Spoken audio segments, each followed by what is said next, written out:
Good morning, ladies and gentlemen, and thank you for joining us to light up the dawn this Anzac Day. I would like to begin by acknowledging the traditional custodians of the land where we are standing today, and to pay respect to elders past, present and emerging. If you are able, I ask you to please stand for the Ode, recited by RSL Queensland President, Mr. Tony Ferris. They went with songs to the battle. They were young, straight of limb, true of eye, steady and aglow. They were staunch to the end against odds uncounted. They fell with their faces to the foe. They shall grow not old, as we that are left grow old. Age shall not weary them, nor the years condemn. At the going down of the sun and in the morning, we will remember them.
Anzac Day is normally an opportunity for people to talk to those who lived the reality of war, to recognise those who lost friends, family and comrades in war, giving us the right to express our opinion on the rights or wrongs of the world. It's an opportunity to honour those who fought and those who made the supreme sacrifice so that we can live the free life that we sometimes take for granted. It is not only to acknowledge those who fought, but also those who suffered from the effects of war. It's a day of remembrance for everyone affected by war. It also marks the landing of the Australian and New Zealand Army Corps at the Gallipoli Peninsula in Turkey on the 25th of April 1915. The dawn service, which is an important part of Anzac Day, had its origins in an operational routine which is still observed by the Australian Army today.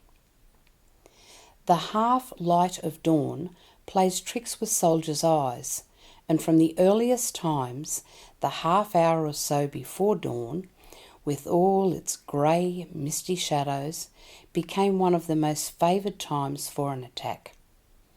Soldiers in defensive positions were therefore woken up in the dark, before dawn, so by the time the first dull grey light crept across the battlefield, they were awake, alert, and manning their weapons. This was, and still is, known as Stand To. It was also repeated at sunset. After the First World War, returned soldiers sought the comradeship they felt in those quiet, peaceful moments before dawn. With symbolic links to the dawn landing at Gallipoli, a dawn stand to or dawn ceremony became a common form of Anzac Day remembrance during the 1920s.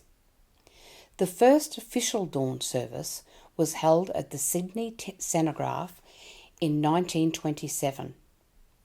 Dawn services were originally quite simple and followed the operational ritual. In many cases, they were restricted to veterans only. The daytime ceremony was for families and other well-wishers. The dawn service was for old soldiers to remember and reflect among the comrades with whom they shared a special bond. Before dawn, the gathered veterans would be ordered to stand to, and 2 minutes of silence would follow. At the end of this time, a lone bugler would play the last post, and then conclude the service with reveille. In more recent times, the families and young people have been encouraged to take part in dawn services, and across the country we have seen those numbers grow.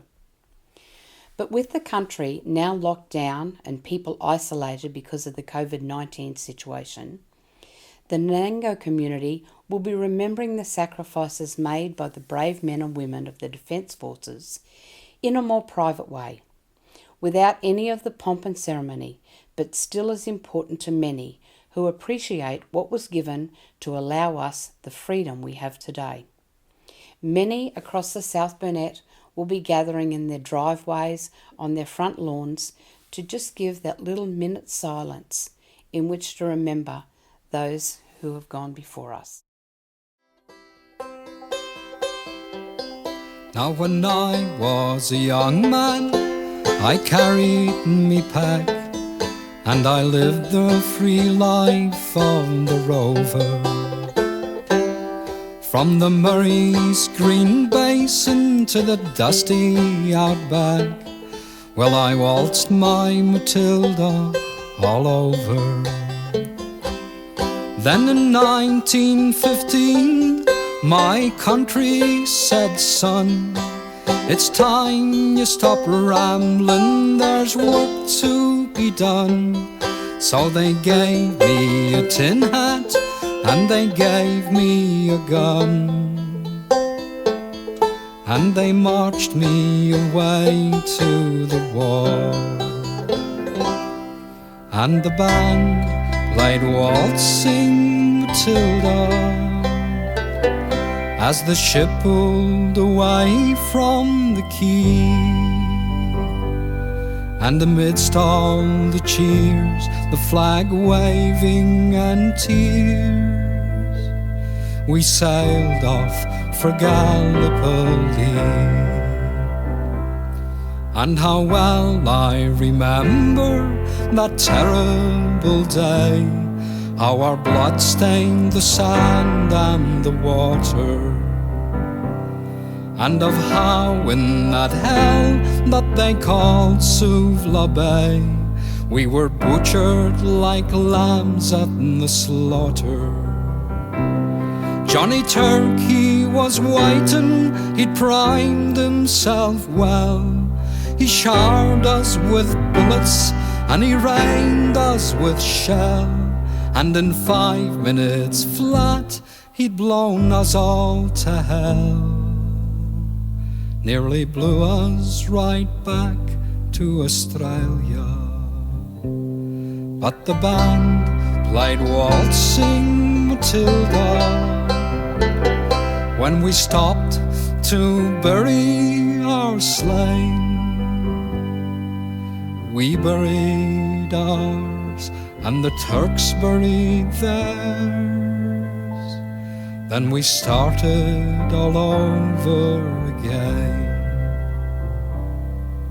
And those that were left, well, we tried to survive in that mad world of blood, death and fire. And for 10 weary weeks I kept myself alive, though around me the corpses piled higher. Then a big Turkish shell knocked me arse overhead, and when I woke up in me hospital bed and saw what it had done, well, I wished I was dead. Never knew there was worse things than dying. For I'll go no more waltzing Matilda all around the green bush far and free,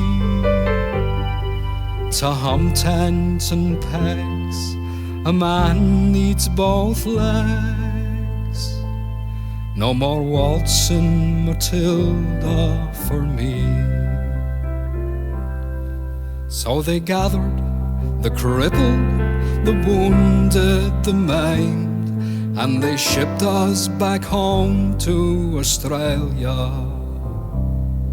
The legless, the armless, the blind, the insane, those proud wounded heroes of Suvla. And as our ship pulled into Circular Quay, I looked at the place where me legs used to be, and thank Christ there was nobody waiting for me to grieve, to mourn and to pity.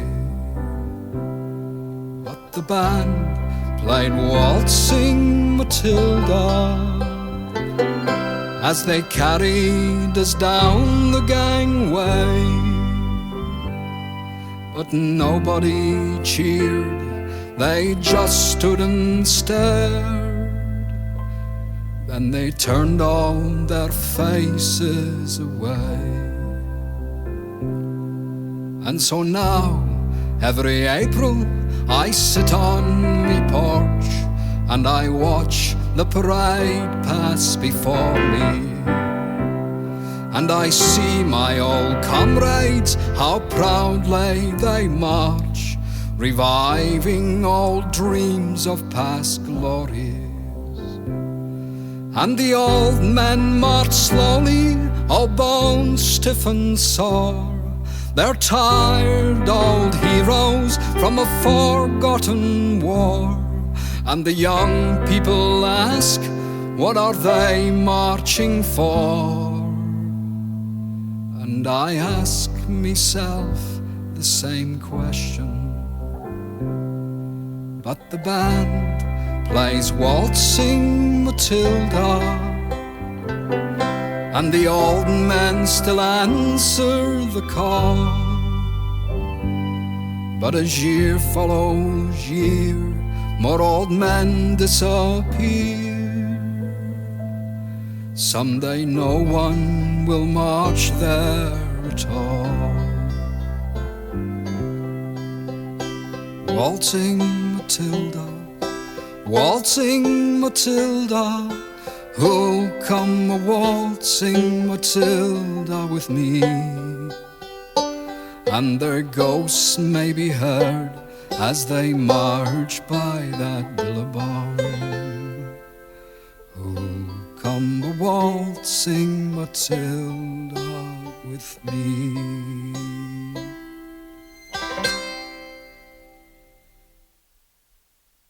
Lest we forget.